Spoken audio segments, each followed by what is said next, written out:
Bulletin शुरुआत करते हैं बड़ी खबर के साथ। सीएम धामी का गदरपुर और रुद्रपुर का दौरा। सीएम ने शहीद उधम सिंह को श्रद्धांजलि दी है।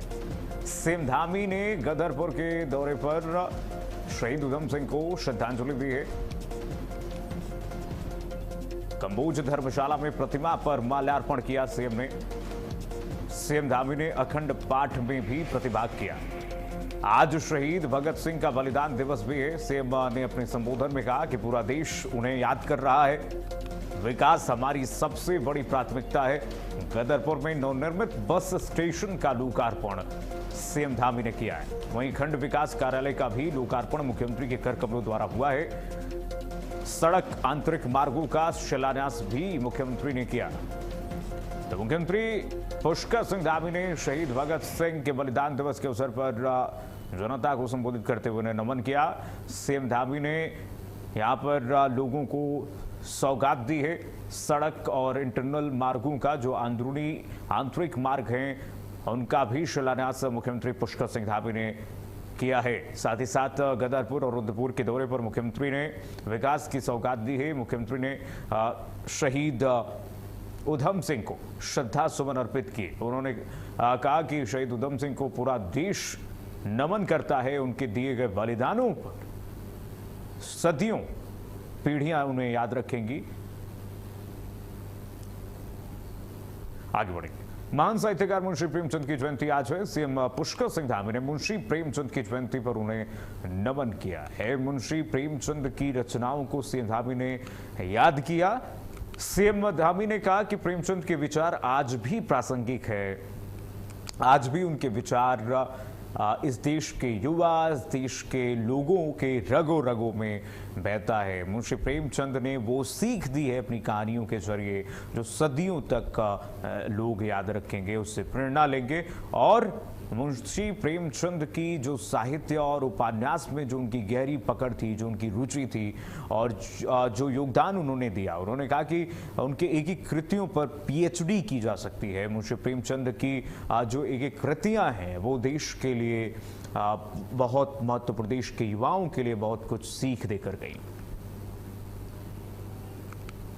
आगे बढ़ेंगे। देहरादून में राज्य में समग्र शिक्षा के अंतर्गत संचालित विभिन्न परियोजनाओं के लिए केंद्र सरकार की ओर स्वीकृत बजट समय पर व्यय न करने पर विभागीय मंत्री ने शिक्षा विभाग के अधिकारियों को फटकार लगाते हुए भविष्य में नियत समय पर स्वीकृत धनराशि खर्च करने को कहा। साथ ही विभिन्न परियोजनाओं के लिए निर्धारित राज्यांश भी व्यय करने के निर्देश दिए।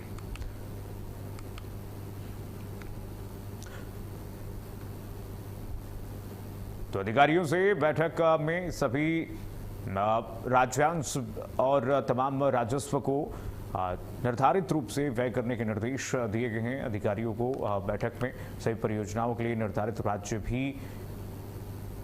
के राज्यांश भी खर्च करने के लिए शिक्षा विभाग के अधिकारियों को दिए गए हैं। साथ ही साथ विभागीय मंत्री ने शिक्षा विभाग के अधिकारियों से बातचीत की है और समय पर जो राज्यांश व्यय नहीं किए जा रहे हैं उसको लेकर के उन्होंने फटकार भी लगाया। साथ ही साथ अधिकारियों को कहा कि भविष्य में नियत समय पर स्वीकृत धनराशि खर्च की जाए। साथ ही विभिन्न परियोजनाओं के लिए निर्धारित राज्यांश भी व्यय करने के निर्देश शिक्षा मंत्री ने दिए हैं। ये तस्वीरें आपको दिखा दें। शिक्षा मंत्री ने बैठक की है अधिकारियों से, शिक्षा विभाग के अधिकारियों से। उन्होंने बैठक करके तमाम बिंदुओं पर चर्चा की है। साथ ही साथ शिक्षा मंत्री ने कहा कि जो भी राज्य में शिक्षा के अंतर्गत जो संचालित विषय हैं उसको राज्यांश को सही समय पर व्यय किया जाए। आगे बढ़ेंगे। देहरादून में कृषि मंत्री गणेश जोशी ने रेशम विभाग की योजनाओं की समीक्षा की है। उन्होंने विभागीय अधिकारियों से राज्य योजनाओं की प्रगति की जानकारी लेते हुए जरूरी दिशा निर्देश भी दिए। बैठक में कुमाऊं मंडल के हल्द्वानी में सिल्क पार्क स्थापित करने की संभावनाओं पर चर्चा हुई है।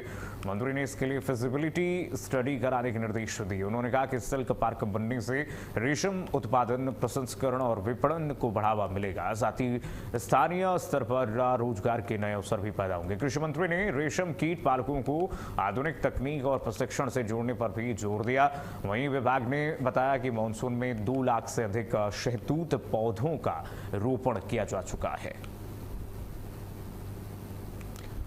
तो देहरादून में रेशम उद्योग बढ़ाने को लेकर के सरकार की एक नई पहल और ऐसे में कृषि मंत्री ने रेशम योजनाओं की समीक्षा की। बढ़ेगा कि कांवड़ यात्रा को देखते हुए टिहरी में खाद्य सुरक्षा विभाग ने निगरानी बढ़ा दी है। मुख्यमंत्री पुष्कर सिंह धामी और जिलाधिकारी के निर्देश पर गंगोत्री यात्रा मार्ग पर चल रहे लंगरों और भंडारों का लगातार निरीक्षण किया जा रहा है।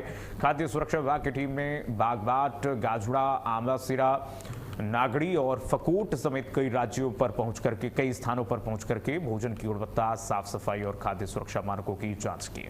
भंडारा संचालकों को श्रद्धालुओं को ताजा और स्वच्छ भोजन उपलब्ध कराने के निर्देश दिए गए हैं।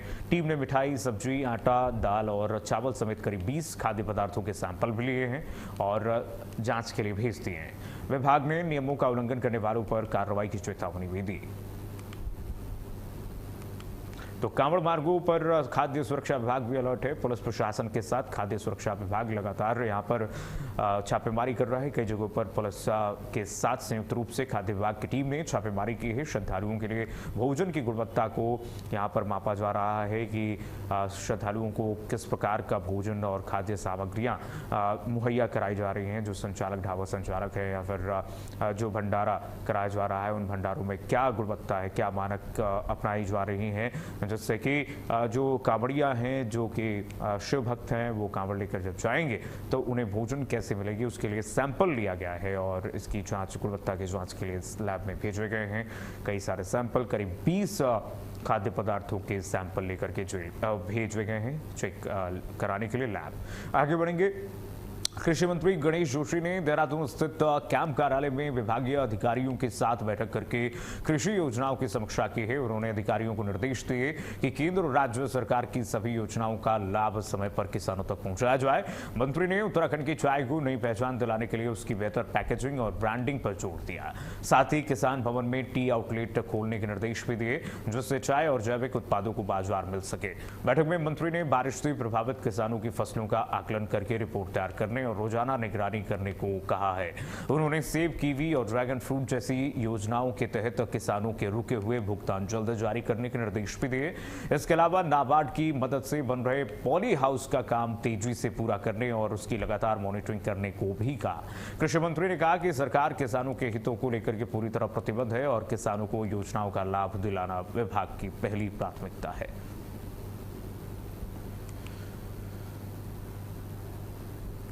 और बढ़ेंगे आगे। उत्तराखंड बीजेपी के प्रदेश अध्यक्ष महेंद्र भट्ट ने कार्यकाल के 4 साल पूरा होने पर सभी पार्टी पदाधिकारियों को भी बधाई दी है। कार्यकाल के 4 साल पूरे हो गए हैं उनके। इस मौके पर पार्टी संगठन उनके कार्यकाल को उपलब्धियों से भरा बता रहा है।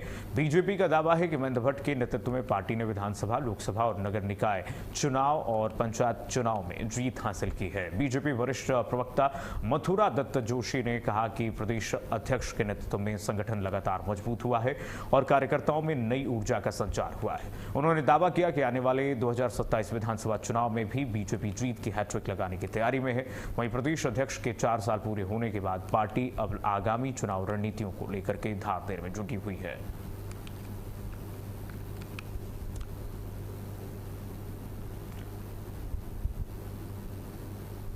उत्तराखंड बीजेपी लगातार हैट्रिक की तैयारियों में जुटी हुई है और इस बीच प्रदेश अध्यक्ष के 4 वर्ष सफलतापूर्वक पूर्ण होने पर उन्हें सभी ने बधाई भी दी है। आगे बढ़ेंगे। उत्तराखंड में विशेष गहन पुनरीक्षण यानी कि SIR के दूसरे चरण की शुरुआत हो गई है। देहरादून में अपर मुख्य निर्वाचन अधिकारी डॉक्टर विजय कुमार जोगदंडे ने प्रेस कॉन्फ्रेंस कर इसकी जानकारी दी है। उन्होंने बताया कि पहले चरण के बाद प्रदेश में 71,33,785 मतदाताओं के नाम ड्राफ्ट मतदाता सूची में शामिल किए गए हैं। अब जिन मतदाताओं की जानकारी में कमी या विसंगति मिली है, उन्हें BLO के माध्यम से नोटिस जारी किए जा रहे हैं। इन नोटिसों की सुनवाई मतदाताओं के नजदीकी बूथ स्तर पर होंगी। अधिकारियों ने बताया कि मतदाता फॉर्म 6, 7 और 8 के जरिए नाम जोड़ने, हटाने या सुधार का काम कर सकते हैं। SIR के दूसरे चरण में नोटिस पर सुनवाई शुरू हो चुकी है।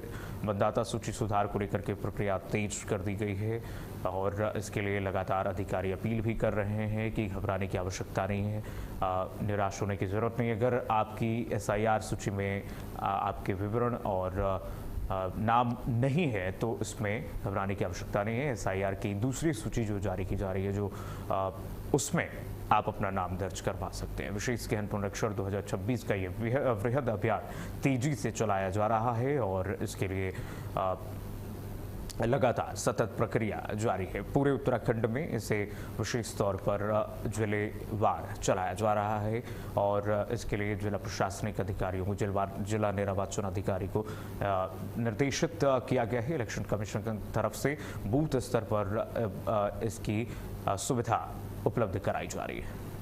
वहीं अपर जिलाधिकारी शैलेंद्र सिंह नेगी ने वर्चुअल बैठक करके एग्रीस्टैक योजना के अंतर्गत किसानों की फार्मर रजिस्ट्री की प्रगति में तेजी लाने के निर्देश दिए हैं। उन्होंने बताया कि राज्य स्तर पर आयोजित समीक्षा बैठक में जनपद की प्रगति को और बेहतर बनाने पर विशेष जोर दिया गया है। इसी क्रम में सभी को अपने अपने कार्यों में तेजी लाने की आवश्यकता है। उन्होंने कहा कि इस कार्य में सहकारी समितियों और ग्रामीण क्षेत्रों में स्थापित बैंकों का सक्रिय सहयोग लिया जाए। उन्होंने अधिकारियों को निर्देश दिए कि किसानों को एग्रीस्टैक योजना के लाभों की जानकारी देते हुए निर्धारित समयावधि में 100% फार्मर रजिस्ट्री संबंधित कार्य करना सुनिश्चित करवाएं। साथ ही संबंधित अधिकारी भी अभियान की नियमित समीक्षा करें। अधिकारियों को वीडियो कॉन्फ्रेंसिंग के जरिए निर्देश दिए गए हैं। अधिकारियों से कहा गया है कि ये सुनिश्चित करें कि रजिस्ट्री संबंधित कार्य सही समय पर हों, सुनिश्चित समय पर हों, 100% फार्मर रजिस्ट्री हो और ऐसे में जो कमियां आ रही हैं, जो लूप होल्स हैं, उसको त्वरित तौर पर उसे दूर करें। जनपद की प्रगति पर भी विशेष जोर दिया गया है। सभी अधिकारियों को विशेष तौर पर वीडियो कॉन्फ्रेंसिंग के जरिए निर्देश दिया गया है। आस्था की सबसे बड़ी यात्राओं में से एक कांवड़ यात्रा का शुभारंभ हो गया है। भगवान शिव के जयकारों के बीच लाखों शिव भक्त अपने पवित्र सफर पर निकल पड़े हैं। श्रद्धा और उत्साह के इस महापर्व को देखते हुए उत्तराखंड सरकार और पुलिस और प्रशासन पूरी तरह से अलर्ट मोड पर है। कांवड़ मार्गों पर सीसीटीवी कैमरों, ड्रोन और भारी पुलिस बल की तैनाती की गई है। सुरक्षा के साथ साथ ट्रैफिक व्यवस्था पर भी विशेष नजर रखी जा रही है। प्रशासन ने कांवड़ रूट पर मांस और मदिरा की बिक्री पर रोक लगाई है। साथ ही डीजे की ध्वनि सीमा और कांवड़ की ऊंचाई से जुड़े नियमों का पालन अनिवार्य किया गया है। पुलिस ने स्पष्ट किया है कि अफवाह फैलाने वाले, माहौल बिगाड़ने या नियमों का उल्लंघन करने वालों के खिलाफ सख्त कार्रवाई की जाएगी ताकि श्रद्धालुओं की यात्रा सुरक्षित और शांतिपूर्ण तरीके से संपन्न हो सके। कांवड़ यात्रियों की सुरक्षा के लिए लगातार विशेष व्यवस्थाएं की गई हैं। प्रशासन की पल पल नजर है। चप्पे चप्पे पर सुरक्षा के पुख्ता इंतजाम किए गए हैं। सहूलियत के साथ साथ अलग अलग एनजीओज भी इस वक्त प्रशासन के साथ मिलकर के कांवड़ियों की मदद के लिए तैयार हैं और मुख्यमंत्री पुष्कर सिंह धामी ने सभी को संदेश भी दिया है कि सौहार्द तरीके से मानकों के अनुसार कांवड़िया भाईचारे के साथ कांवड़ लेकर के आगे बढ़े, भगवान शिव की पूजा करें। भगवान शिव के इस पावन महीने में सभी को मुख्यमंत्री पुष्कर सिंह धामी ने संदेश देते हुए सभी को बधाई भी दी है। साथ ही साथ भगवान शिव से उन्होंने आशीर्वाद मांगा उत्तराखंड वासियों के लिए। सभी के दीर्घायु, सभी के शुभकामनाओं के लिए उन्होंने कामना की है। तो मुख्यमंत्री पुष्कर सिंह धामी के निर्देश पर 24 घंटे 7 दिन प्रशासन अलर्ट मोड पर है और विशेष तौर पर इंतजाम किए गए हैं। कांवड़ यात्रा रूटों पर इस वक्त पुलिस प्रशासन की नज़र है। विशेष तौर पर जो रूट निर्धारित किए गए हैं वहां पर मानक के अनुसार व्यवस्थाएं हैं या नहीं, इसके लिए अधिकारियों को धरातल पर उतार दिया गया। अधिकारी लगातार 24 घंटे मॉनिटरिंग कर रहे हैं और वॉर रूम बनाया गया है जहाँ पर सभी व्यवस्थाओं को देखा जाएगा, परखा जाएगा। हर जिले में जहां से कांवड़ होकर के कुछ कांवड़ रूट होकर के गुजरेगी वहां पर व्यवस्थाएं सुनिश्चित रखने के लिए, व्यवस्थाओं को व्यवस्थित रखने के लिए का एक वॉर रूम बनाया गया है, कंट्रोल रूम बनाया गया है जहां पर आधुनिक तकनीक से लैस सीसीटीवी कैमरों की निगरानी की जा रही है और साथ ही साथ ड्रोन से भी पुलिस इस वक्त अत्याधुनिक ड्रोन से भी कांवड़ रूटों पर नजर रखेगी और फेशियल रिकॉग्निशन की भी व्यवस्था की गई है जिससे कि जो अराजकता फैलाने की कोशिश अगर कोई करता है उसको सही तरीके से ट्रेस करके, ट्रैक करके उसे दंड का भागी बनाया जाए। और साथ ही साथ क्राउड मैनेजमेंट को लेकर के, रूट डाइवर्जन को लेकर भी प्रशासन ने बिल्कुल इस वक्त कमर कस लिया है और लगातार इस वक्त उत्तराखंड में तैयारियां जोरों शोरों पर हैं।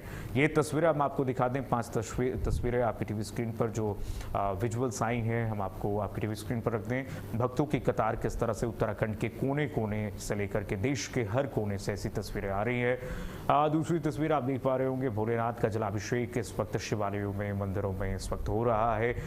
सभी आज जलाभिषेक कर रहे हैं, भगवान शिव को जल अर्पित किया जा रहा है। सावन की शुरुआत में शिव की पूजा अर्चना, बेलपत्र धतूरा चढ़ा करके जो भगवान शिव को अर्पित किया जाता है। शास्त्रों के मुताबिक जो भगवान शिव को सबसे अत्यधिक प्यारा होता है वो अर्पित किया जा रहा है। कांवड़ यात्रा की शुरुआत हो गई है विधिवत रूप से। हर गली, हर चौक चौराहे से कांवड़ यात्री इस वक्त कांवड़ उठाए चल रहे हैं। हर हर महादेव की गूंज इस वक्त शिवालयों में, देवालयों में देखने को मिल रहा है और भगवान शिव के इस पावन महीने में भक्तों की आस्था का सैलाब उमड़ते हुए नजर आ रहा है।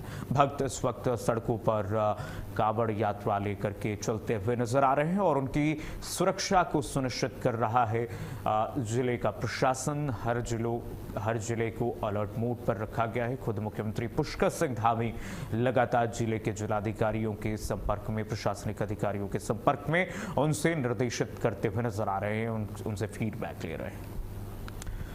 कांवड़ यात्रा 2026 को लेकर के हरिद्वार पुलिस ने भी सुरक्षा का मजबूत खाका तैयार कर लिया है। यात्रा को सुरक्षित और व्यवस्थित बनाने के लिए करीब 6000 पुलिसकर्मी हरिद्वार में देवभूमि में तैनात किए गए हैं।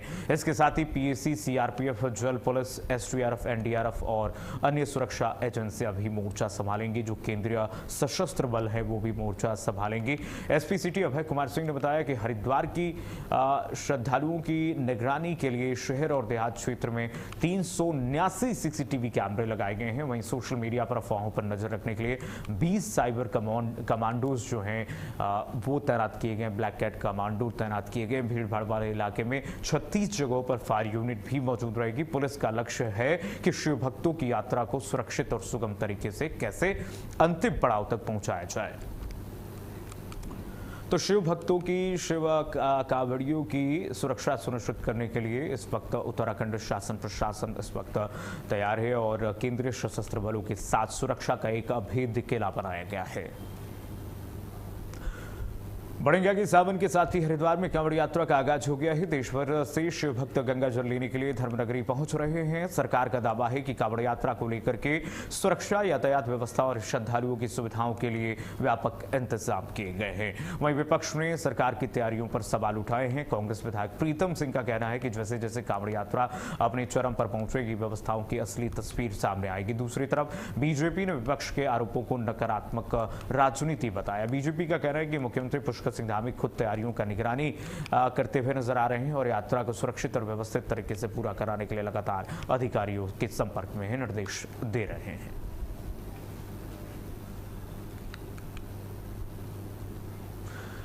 बढ़ेंगे आगे। देहरादून से खबर है। देहरादून में बारिश के चलते सड़कों की खराब स्थिति को लेकर के जिला प्रशासन ने सख्ती दिखाई है। लगातार हो रही मूसलाधार बारिश से कई जगहों पर सड़क पर गड्ढे और खराब पैच सामने आए। देखिए जरा, जैसे लग रहा है कि ये कहीं चांद की स्थिति हो जहां पर गड्ढे, सड़क में गड्ढा है या गड्ढे में सड़क। आप देख ही सकते हैं तस्वीरें। इसको लेकर के जिलाधिकारी डॉक्टर आशीष चौहान ने पीडब्ल्यूडी के अधिशासी अभियंताओं के साथ बैठक करके जरूरी दिशा निर्देश देते हुए नजर आ रहे हैं। उन्होंने कहा कि जहां भी सड़कें प्रभावित हुई हैं वहां तत्काल राहत और मरम्मत का काम शुरू किया जाए। जिलाधिकारी ने अधिकारियों से कहा कि स्थायी निर्माण कार्य बाद में किए जाएंगे, लेकिन फिलहाल लोगों की सुरक्षा और सुविधा को देखते हुए गड्ढों और खराब हिस्सों की पहचान करके तुरंत सुधार किया जाए।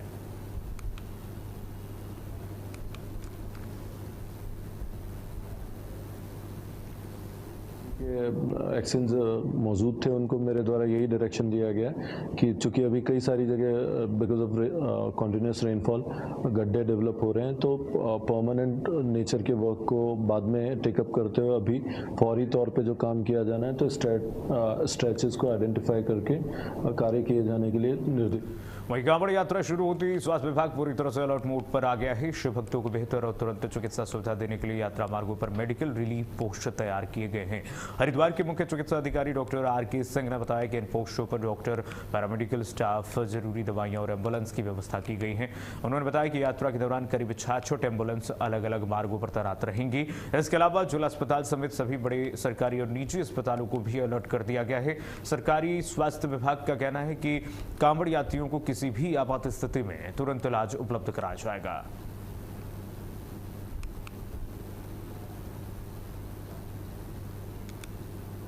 जो अनुमानित संख्या जिला प्रशासन के द्वारा की जा रही है, लगभग 5 करोड़ के आसपास श्रद्धालु आएंगे। उस परिप्रेक्ष्य में हम लोगों के द्वारा 32 मेडिकल रिलीफ पोस्ट या सिविल जिसको बोलते हैं बनाए गए हैं, और इसमें जो है सभी हमारे मेडिकल, पैरामेडिकल और एम्बुलेंस सभी की व्यवस्था कर दी गई है। एंटीसेप्टिक वेनम हो चुका है, ARV वैक्सीन हो चुकी है, जितनी भी हमारी बेसिक ट्रीटमेंट के लिए है सभी दवाएं उपलब्ध हैं। सर, इमरजेंसी के लिए कितने हॉस्पिटल रहेंगे? इमरजेंसी के लिए जितने भी बड़े हॉस्पिटल हैं सभी को लेटर जा चुका है, और उनके द्वारा जैसे भूमानंद हो गया, आरोग्यम हो गया, आपका पतंजलि है, हमारा कोर हॉस्पिटल है, ध्रुव हॉस्पिटल है, सभी अस्पताल जो है तैयार हैं, जो कि नेशनल हाईवे पे उपलब्ध है, और सभी की चिकित्सा कंटिन्यूटी से। वहीं हरिद्वार में लगातार हो रही मूसलाधार बारिश लोगों के लिए परेशानी का कारण बन गई है। धर्मनगरी के भगत सिंह चौक और आसपास के इलाकों में भारी जलभराव की स्थिति बन गई है। सड़कों पर पानी भरने से कई जगह सड़कें तालाब जैसी नजर आ रही हैं। जलभराव के कारण राहगीरों, दोपहिया वाहन चालकों और स्थानीय लोगों को आने जाने में काफी दिक्कतों का सामना करना पड़ रहा है। बारिश के चलते जल निकासी व्यवस्था भी प्रभावित दिखाई दे रही है। पानी जमा होने से वाहन धीमी रफ्तार से चलते हुए नजर आए। स्थानीय लोगों ने प्रशासन से जल्द जल भराव की समस्या दूर करने और ड्रेनेज व्यवस्था सुधारने की मांग की है। तो मूसलाधार बारिश से शहर की स्थिति आप देख ही सकते हैं क्या हुई है, और ऐसे में लोग परेशान हैं। पढ़ेंगे आगे। जोशीमठ क्षेत्र में लगातार हो रही भारी बारिश ने ग्रामीणों की मुश्किलें बढ़ा दी हैं। विकासखंड के कीमाना गांव में पहाड़ी से लगातार मलबा और पानी आने से ग्रामीणों में दहशत का माहौल है। मलबे की चपेट में आने से कई ग्रामीणों की खेती और रास्ते प्रभावित हुए हैं। हालात को देखते हुए कुछ परिवारों को सुरक्षा के लिए सुरक्षित स्थानों पर शिफ्ट किया गया है। प्रशासन की ओर से स्थिति पर नजर रखी जा रही है और प्रभावित इलाकों में राहत और सुरक्षा व्यवस्था सुनिश्चित की जा रही है। तो सुरक्षा के लिए परिवारों को शिफ्ट किया गया है। ऐसे में परिवारों के बीच एक दहशत का माहौल है। किस तरह से मलबा गिर रहा है आप देखिए जरा। केवाना गांव में लोगों की परेशानियां बढ़ा दी है इस मलबे ने, और लोग इस वक्त त्राहिमाम कर रहे हैं। बारिश का अलर्ट है मौसम विभाग की तरफ से भी, और ऐसे में काफ़ी संवेदनशील हो जाता है हमारे लिए व्यवस्थाओं को बनाए रखना। विगत दिनों में जो कीमाना गांव हमारा है उसमें अतिवृष्टि के कारण कुछ मलबा वगैरह गांव की तरफ को बढ़ा है, और जिससे कुछ खेत भी चपेट में आए हैं। भले वहां पे कोई जान माल और संपत्ति का नुकसान नहीं हुआ है, लेकिन एहतियातन तौर पे हम पैनी नज़र बनाए रखे हुए हैं इस पे, और जो कुछ ऐसे फैमिली हमने चिन्हित किए हैं जिनको तत्काल सुरक्षित स्थान पे शिफ्ट किया जाना है, उसके लिए हमने अस्थायी जो व्यवस्था के तौर पे कुछ भवनों को चिन्हित किया है, चाहे वो हमारे पंचायत भवन हो या फिर स्कूल हो, उसको हम देख रहे हैं, और टेंट की कुछ एडिशनल व्यवस्था हम वहाँ पे कर रहे हैं। बढ़ेंगे आगे। हरिद्वार में लगातार हो रही बारिश के चलते खड़खड़ी स्थित सूखी नदी अचानक से उफान पर आ गई। तेज बहाव के कारण नदी के सूखे हिस्से में खड़ी 2 गाड़ियां पानी के बीच बह गई हैं। देखिए जरा तस्वीरें। सूचना मिलते ही पुलिस और रेस्क्यू टीम मौके पर पहुंची और क्रेन की मदद से दोनों वाहनों को सुरक्षित बाहर निकाल लिया गया। गनीमत रही कि इस हादसे में कोई जनहानि नहीं हुई है। एसपी सिटी अभय कुमार सिंह ने बताया कि बारिश के दौरान इस क्षेत्र में वाहन खड़े न करने की चेतावनी दी जाती है बार बार। उन्होंने लोगों से अपील की है कि बरसात में सूखी नदियों और बरसाती नालों के आसपास वाहन खड़े करने से बचें और सुरक्षा नियमों का पालन करें, क्योंकि ऐसी तस्वीरें पहले भी आ चुकी हैं। आपने देखा होगा किस तरह से वाहन जो है गंगा के रौद्र रूप में बह जाते रहे हैं। बड़ी और चलिए फिलहाल के लिए देवभूमि खबरों में बस इतना ही। खबरें लगातार जारी, देखते रहिए भारत अपडेट।